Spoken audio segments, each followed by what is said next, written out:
It's important to talk about the visual aspect. The visual aspect of our lives. There's a thing in the writings, it says, and they were naked and not ashamed. And they were naked and not ashamed. One of the most wonderful aspects of human relationships is actually nakedness. Being able to look at and enjoy the form that is not yours, but the form that you can hold and enjoy and observe. Taking the time to think about the differences in the human body. Just think about the differences between what protrudes from the body, the penis and the breasts. The breasts don't get bigger and smaller. They just end up with one size. And since we now have shame and discomfort and desire and remorse, a person who has too much breast might be sad about that, and a person who doesn't have enough breast might be sad about that. But it's not something that changes. But then there's the penis that you can actually observe in various different states. It has an animated reality that is very interesting. And like I always like to say, the penis is meant to be shared. It's an interesting thing, like a flower bud turning into opening up and changing its character. So those things are part of our life experience. Then the woman's body, the woman whose body has the flow of the woman is surrounded by a measure of discomfort and difficulty. The flow of the man is surrounded by an almost irresistible pleasure. Think about that again. The flow of the woman is surrounded by a measure of discomfort and difficulty. The flow of the man is surrounded by an almost irresistible pleasure. So when the blood flows, it flows under different circumstances. The woman is actually trained by her body to be caring and provisional. The woman is trained by her body to want an escape and a relief from the discomfort that comes upon her. This is a psychological training. The woman learns how to cope with the circumstances that are given to her. I like to say, if a woman could turn off her cycle and just turn it on when she feels like she wants a baby, the world would be a very different place. If a man, every time he ejaculated, went through what a woman goes through when she flows her when she flows her blood, if a man went through the same thing as a woman every time he released his seed, I think the world would be a very different place. So there really are some different fascinating characteristics to the male and the female. And as mommies and daddies, we ought to talk about these fun things and think about them and ponder them. I mean, we're allowed to rest and consider the fact that the little boy child, his penis is either at rest or it's big and standing up.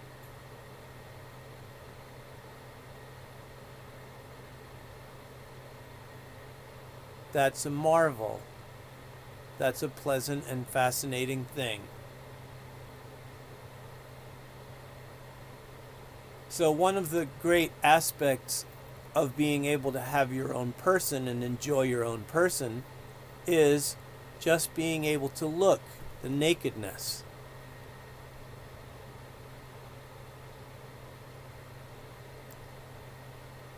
I remember having a precious girlfriend,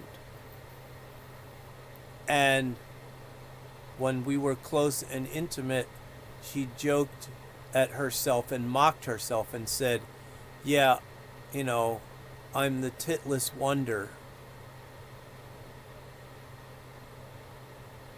And I realized that since she had no breast volume at all, it was not an especially easy thing for her to go through life, because she felt different and strange. But that actually caused me to want to love and enjoy her even more, because she is not the shape of her breast, but she is my amazing Robin friend with marvelous character and amazing personality.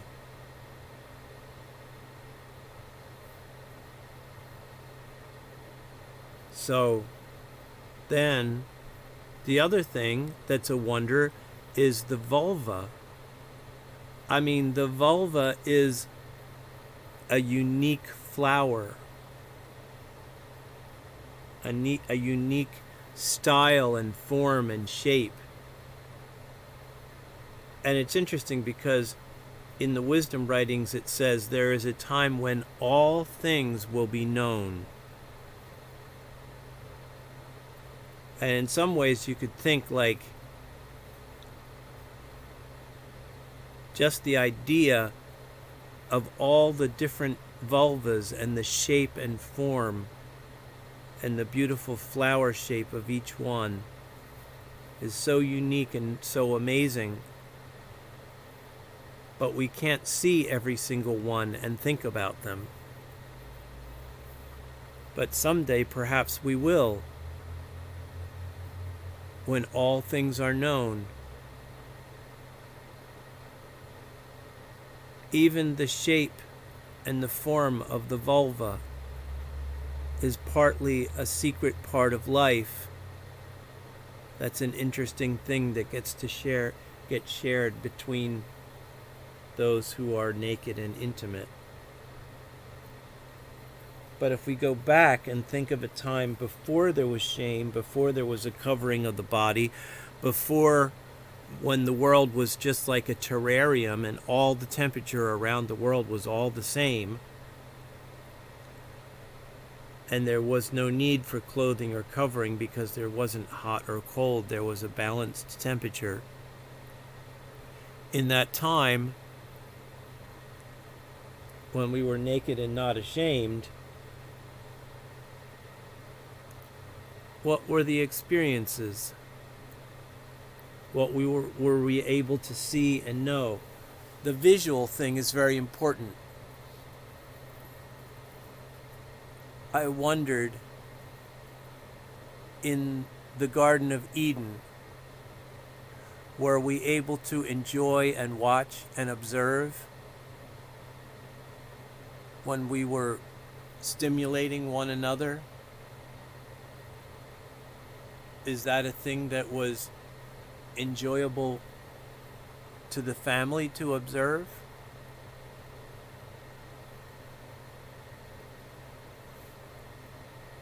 These are fascinating thoughts.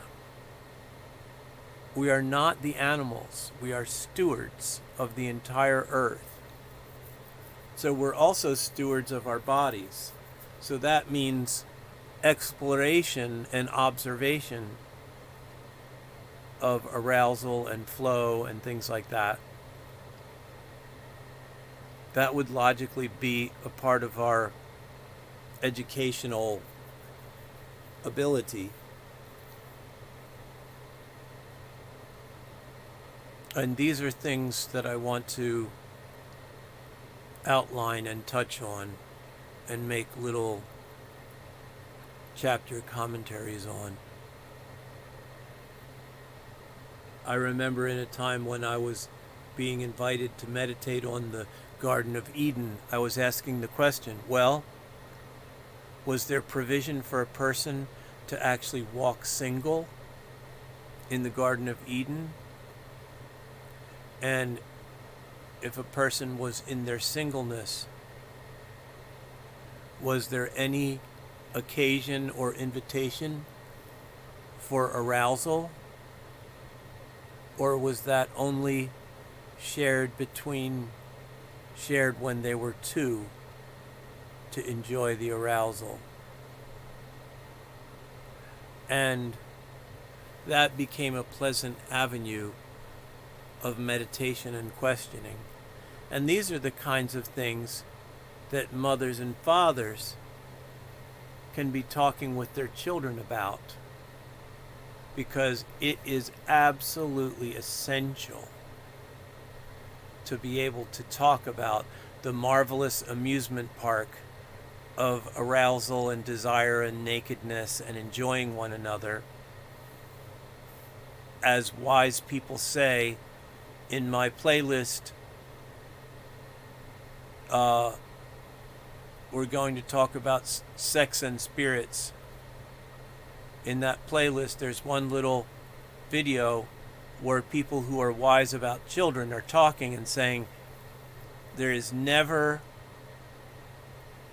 a too early time to talk about sexual things. In other words, you should be able to flow with those conversations as you go through your time and days, and you should be able to flow with conversation regarding those things rather than sitting down in a nervous teaching session. And Leviticus 15 actually helps the family flow with those things as you go along, because the children are going to ask their little questions. So it's never too early to talk about pleasure, desire, marriage, bed, satisfaction, etc., etc. And the visual reality of being able to see and touch the cute little skin that is yours to enjoy.